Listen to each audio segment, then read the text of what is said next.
dilakukan dalam kaitan dugaan korupsi pengadaan tanah di Pulau Gebang, Jakarta Timur.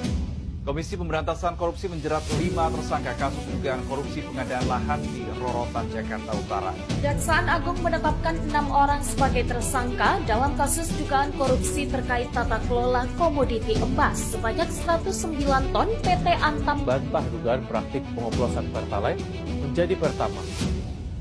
Seperti yang kita tahu, belakangan ini kasus korupsi banyak sekali terjadi di Indonesia, seperti pejabat tinggi, proyek pembangunan, hingga pelayanan publik.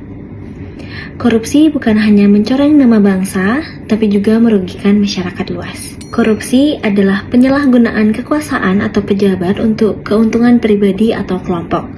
Bentuknya bisa berupa suap, gratifikasi, penggelapan, hingga nepotisme. Dampak korupsi sangat besar, seperti pembangunan terhambat, ketidakadilan sosial semakin parah, dan kepercayaan masyarakat terhadap pemerintahan hilang. Nah, untuk melawan itu semua, lahirlah gerakan anti korupsi. Anti korupsi bukan hanya sekedar aturan hukum, tapi juga sikap hidup. Nilai-nilai anti korupsi meliputi kejujuran, disiplin, tanggung jawab, kepedulian, keberanian, serta keadilan.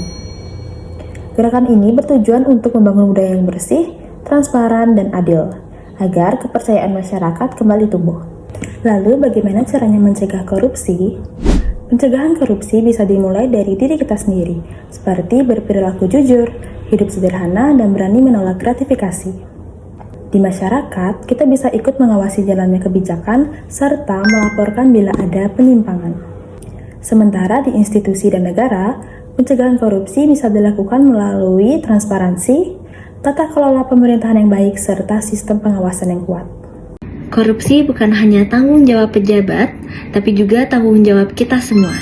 Dengan menanamkan nilai-nilai anti korupsi dan berani mencegah sejak dini, kita bisa mewujudkan Indonesia yang bersih, adil, dan sejahtera. Mari bersama katakan tidak untuk korupsi demi Indonesia yang lebih maju.